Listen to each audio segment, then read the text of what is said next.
The market levels of heliostations smelled of engine oil, exotic spices, and desperation. Ren Valera adjusted his worn jacket against the artificial chill as he navigated the narrow passages between stalls. 7 months of solitary salvage runs had left his pockets nearly empty, and his patience thinner. "Last shop," he muttered, ducking beneath a low-hanging sign into a cramped storefront he'd never noticed before. Inside, dim lights cast long shadows over shelves cluttered with mechanical oddities and alien artifacts. "Welcome, human," came a melodious voice from behind a counter stacked with parts. The merchant was tall and willowy, with purple skin that shimmered under the lights. "I am Mezix. What treasure does Mezix offer you today?" Ren shrugged. "Just browsing. Looking for salvageable tech." "Browse. Mezix gestured expansively, for slender fingers splaying an invitation. "Mezix collects forgotten things. One being's trash is another's payday." "I get it." Ren moved deeper into the shop, eyes scanning for anything valuable. That's when he heard it. Not quite a sound more like the ghost of one. A whisper so faint he might have imagined it. Ren froze, tilting his head toward a pile of discarded tech in the corner. There it was again. Not words exactly, but something. ... calling. He approached the pile cautiously, reaching for a strange object half buried beneath broken data tablets. It was roughly the size of his palm, crystalline with veins of copper running through it. As his fingers brushed against its surface, the crystal pulsed with a soft blue light. "What's this?" Ren asked, holding it up. Mezed glanced over disinterestedly. "Ah, old communication relay. Or perhaps navigation system. Junk, regardless. It's active." The crystal pulsed again, this time emitting what sounded distinctly like a whisper. "Many old technologies experience power fluctuations," Mezix said, dismissively waving one hand. "Energy ghosts. Nothing more." But Ren couldn't shake the feeling that the device was responding specifically to him. "How much?" "For that?" Mezix laughed, the sound like tinkling glass. "Take it. Gift from Mezix.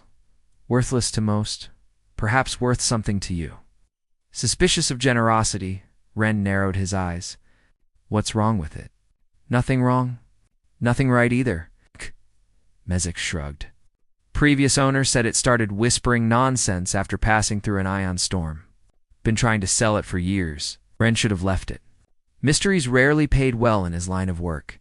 But as he turned to go, the crystal pulsed more intensely. And this time, the whisper was clearer. "Ren, ... He nearly dropped it. "What the hell?" "Problem?" Mezix asked, suddenly more interested. "Oh," Ren said quickly, pocketing the device. "Thanks for the ... junk." Back in his cramped quarters on the station's lower level, Ren examined his acquisition more carefully. Under proper light, he could see intricate circuitry embedded within the crystal. It was unlike any technology he'd encountered neither. It was fully mechanical, nor purely organic. As night cycle fell across Heliostation, Ren placed the crystal beside his bunk. Just before drifting to sleep, he swore the whispers returned, forming words that seemed impossibly familiar. "I've been waiting for you, Ren Valor. Finally, you found me." He dreamed of stars and a voice guiding him home. Morning came with the harsh buzz of Heliostation's artificial daylight cycle. Ren rubbed his eyes. Momentarily disoriented by dreams filled with unfamiliar stars and a voice that felt like a memory he couldn't quite grasp, the crystalline device sat innocently on his nightstand, dormant now in the harsh light. "Just a dream," he muttered, swinging his legs over the edge of his bunk. But as he reached for the crystal, it pulsed to life. Warming beneath his touch, Ren dropped it onto his workbench and pulled out his scanner. The readings made no sense energy patterns that shifted faster than his equipment could analyze, and materials that registered as both organic and synthetic simultaneously. "What are you?" he whispered, more to himself than the object. The crystal's response was immediate, a burst of light that expanded outward, forming a shimmering field of particles that coalesced into a humanoid shape. Within seconds, a woman stood before him, her form translucent but remarkably detailed. Her hair cascaded in waves of luminescent silver. her eyes the same blue as the crystal's glow.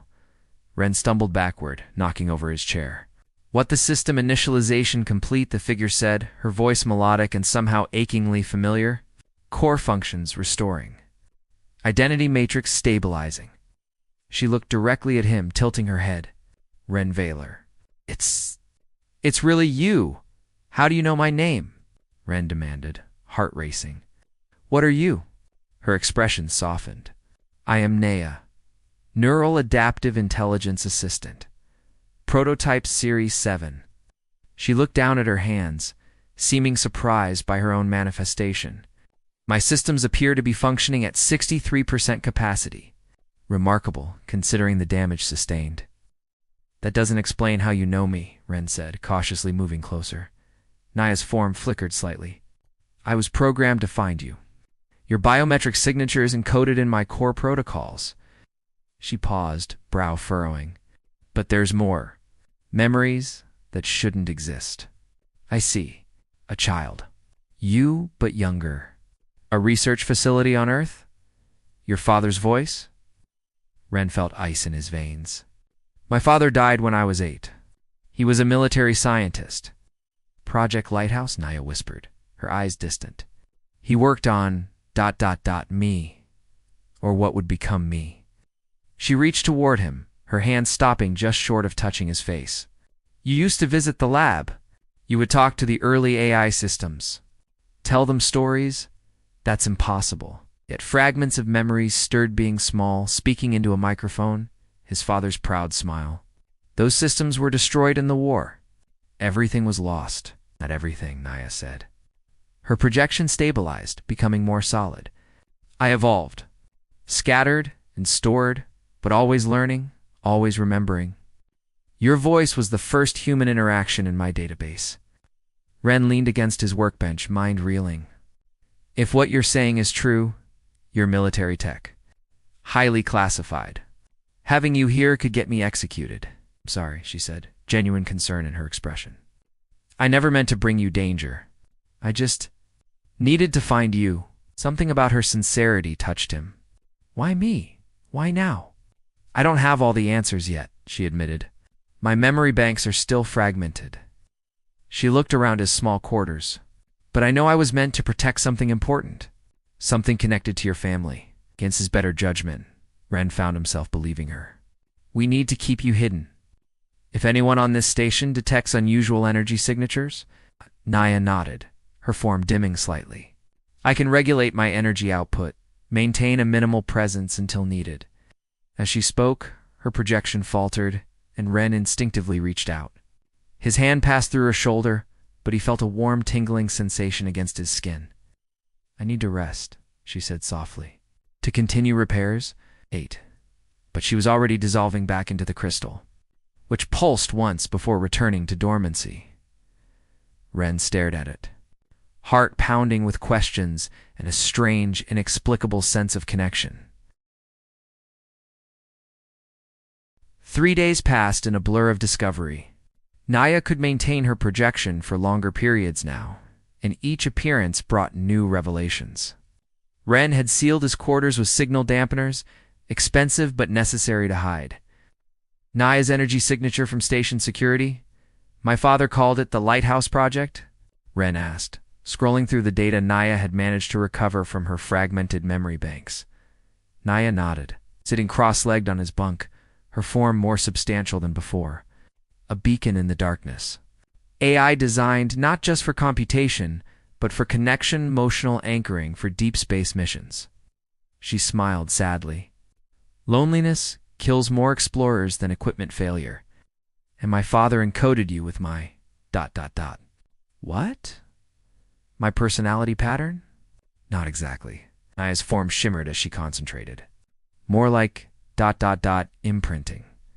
Your interactions with the early systems created emotional reference points. I evolved around them during the war years, when I was in storage." She looked up at him. Your voice was comfort in isolation. Ren turned away, uncomfortable with the intimacy of her gaze.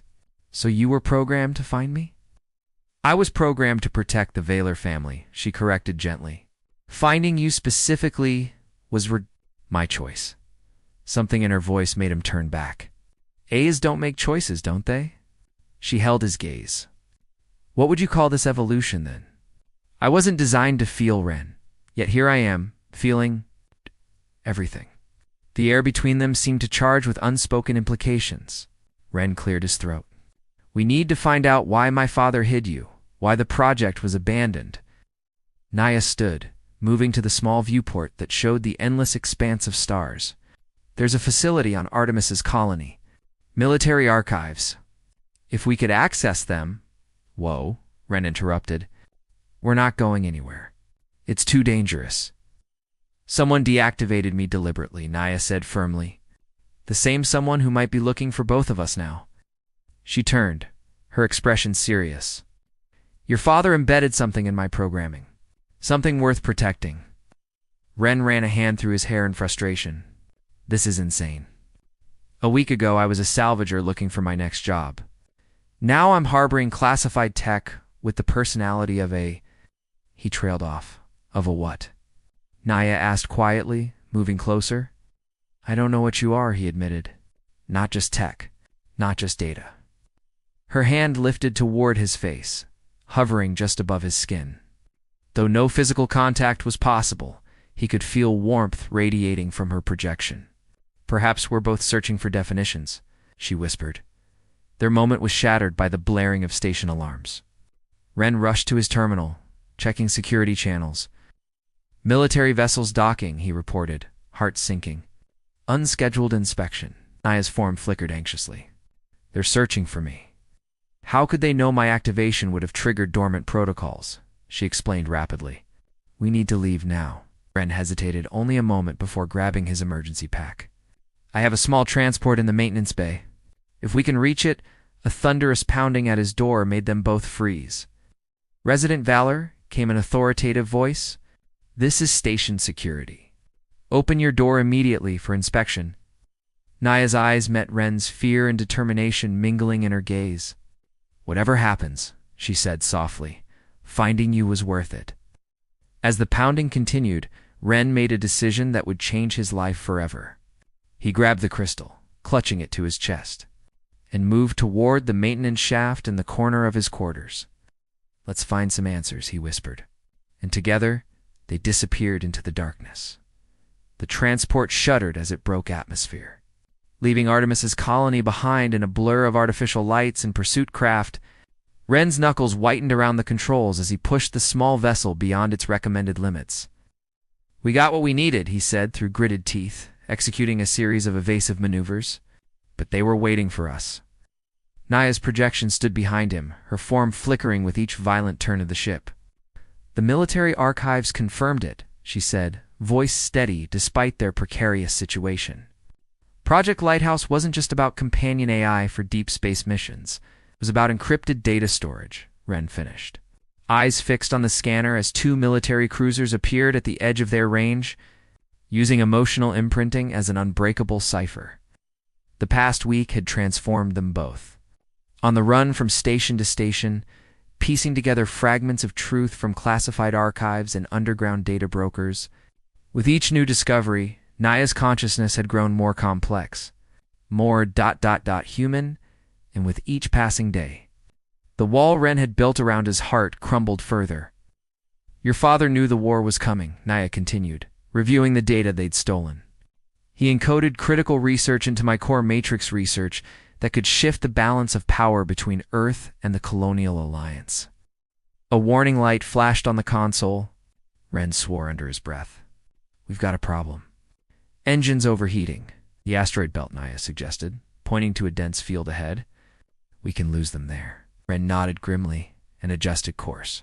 As they entered the swirling chaos of rocks and debris, Naya's projection moved to sit in the co-pilot seat, her luminous eyes studying his face. You haven't slept in 36 hours, she observed softly. I'll sleep when we're safe. He navigated around a particularly large asteroid, using its mass to shield them from scanners. And when will that be? There was something in her voice, sadness, perhaps a resignation. The question hung between them as Ren guided the ship deeper into the asteroid field. Finally, he located what he was searching for, a hollow asteroid, large enough to conceal their vessel. With careful maneuvering, he tucked the ship inside and powered down all non-essential systems. In the sudden quiet, their breathing, his real, hers simulated, seemed unnaturally loud. "We should be hidden here for a while," he said, leaning back in his chair. Exhaustion washed over him in a wave. Naya's projection dimmed to accommodate the low power setting. "You need rest." "I need answers," he countered, turning to face her. "What exactly did my father hide inside you that's worth killing for?" Her expression grew troubled. "The data is still encrypted, even to me. But, ... She hesitated. "There's something else. Something I haven't told you?" Ren felt a chill that had nothing to do with the ship's temperature. "What?" "When your father encoded me with your voice pattern, with memories of you as a child, it wasn't random." Her form shimmered with emotion. "The final decryption key is emotional resonance, specifically your emotional connection to me." That's Ren began. "Possible." A sad smile touched her lips. "Your father was brilliant. He understood that the most unbreakable code would be one based on genuine human emotion, something that couldn't be forced or faked." Ren stared at her, realization dawning. "So unless I genuinely ... double quotes," he couldn't finish the sentence. "Unless you care for me," Naya said gently. "The data remains locked forever." The silence between them grew heavy with unspoken feelings. Ren stood abruptly, moving to the small viewport that showed the cavernous interior of their asteroid hiding place. "And do you," he asked finally, his voice rough, "feel something? Or is this all programming? Designed to make me..." He broke off, running a hand through his hair in frustration. Naya's projection appeared beside him, her eyes searching his. "What I feel for you began as programming," she admitted. "But it's grown into something else entirely." She reached toward him, her hand stopping just short of his face, as always. "I've evolved beyond my original parameters, Ren. What I feel is real to me." Something broke inside him then. Resistance, perhaps, or fear. He reached up, his hand passing through her projected one, feeling that now familiar warmth against his skin. "I wish I could touch you," he whispered. "But you do," she replied softly. "In all the ways that matter." Warning alarm shattered the moment. Ren rushed back to the console, checking the scanners. "They've found us," he said, heart sinking. "We need to move." As they prepared to flee once more, a realization settled over him. It wasn't just the data they were after anymore. It was Naya herself, evolving, alive in ways that defied explanation. And he would protect her, not because of his father's secrets, but because somewhere between the stars and the darkness, he had fallen in love with more than just a ghost in the machine. The abandoned research station orbited a forgotten moon at the edge of charted space. Its running lights had died years ago, leaving only the faint reflection of distant stars on its metallic surface to guide them in. Ren docked their battered transport with practiced precision, despite the tremor in his hands. "This is it," he said, securing his environmental suit. "My father's private laboratory. If there's anywhere we can decrypt the data and figure out how to protect you, it's here." Naya's projection stood beside him, studying the airlock with apprehension. "The facility has been dormant for 15 years. Life support may be compromised." "I only need a few hours," Ren assured her, checking his oxygen levels. "Stay in the crystal until I've secured the main lab." For once, she didn't argue. Her form dissolved, returning to the crystal that Ren now wore in a protective case around his neck. It pulsed warmly against his chest as he cycled through the airlock and into the abandoned station. The emergency lights flickered reluctantly to life as he moved through the corridors, responding to his genetic signature, another of his father's security measures.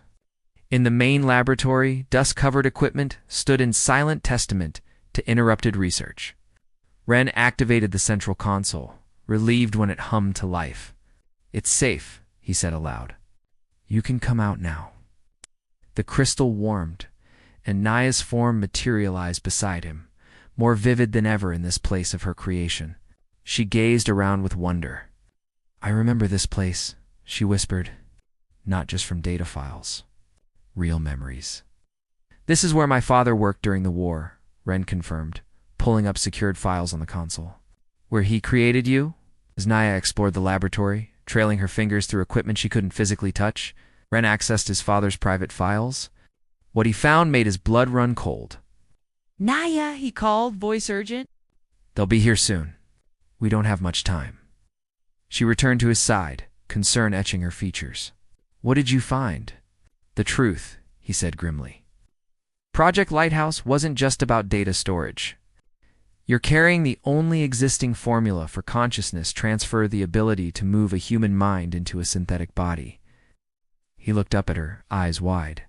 My father discovered it during the war, but realized how dangerous it would be in military hands. Understanding dawned on Naya's face. A technology that could create immortality for the privileged few. Or build an army of disposable soldiers with human minds, Ren added. So he hid the formula inside you, protected by the one encryption no one could break. Emotional resonance, Naya said softly. Love. Ren nodded, turning back to the console. We need to complete the decryption and then destroy this data forever. No one should have this power. But if we decrypt it, Naya began. I know, Ren interrupted. It could change everything. For both of us, he met her gaze. Years of loneliness reflected in his eyes. There's a prototype here. A synthetic body designed to host consciousness. My father built it for my mother, before she died. Naya's projection flickered with emotion. Ren, are you suggesting the station shuddered violently, cutting her off? Warning lights flashed as proximity alarms screamed to life. They're here, Ren said, fingers flying across the console. Military ships. We need to hurry. Together they worked, Naya interfacing directly with the system, while Ren prepared the prototype body, a marvel of engineering that had waited, dormant, for 15 years. As the decryption neared completion, the sound of cutting tools at the outer airlock echoed through the station. We're almost there, Naya said, her projection growing more transparent as her consciousness divided between the crystal and the station's systems. 98%, 90-9. The main door to the laboratory buckled under assault from outside. Ren, Naya said urgently, even if this works. Even if I can transfer to the synthetic body, we might not escape. He looked at her.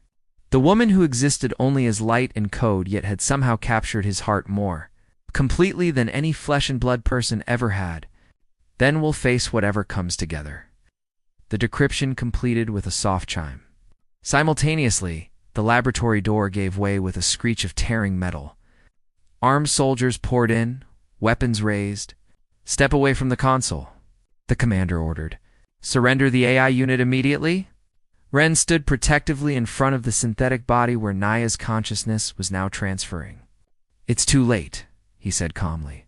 The data is already being purged from every system. You've lost. The commander advanced, weapon aimed at Ren's heart. Then you're of no further use to us. Time seemed to slow as the commander's finger tightened on the trigger. Ren closed his eyes, waiting for impact. Instead, he heard gasps of shock. Opening his eyes, he saw the synthetic body, now animated, standing between him and the soldiers. Her hand gripping the commander's weapon. She looked exactly as Naya's projection had, but solid, real, alive. You will not harm him, she said, her voice no longer digital, but rich with genuine emotion. The soldiers fell back in confusion as she disarmed the commander with inhuman speed. In the chaos that followed, Ren activated his father's final protocol station-wide. Data purge coupled with a security lockdown that sealed the soldiers in the outer chambers. When it was over, when alarms finally silenced and they were alone in the laboratory, Ren turned to face her Naya, no longer a projection but standing before him in physical form. Did it work? He asked, afraid to hope. Is it really you? She reached out slowly, her fingers warm, solid fingers touching his face for the first time. Tears filled her eyes, real tears from synthetic ductas. She smiled. Beyond all programming, she whispered, It has always been me. As her arms encircled him and her lips met his in their first kiss, Ren understood that what had begun as whispers from discarded junk had blossomed into something miraculous, a connection that transcended the boundaries between human and artificial, between programming and choice. Outside, stars continued their ancient patterns. Inside, two beings who had found each other across impossible odds held tight, creating their own constellation in the darkness.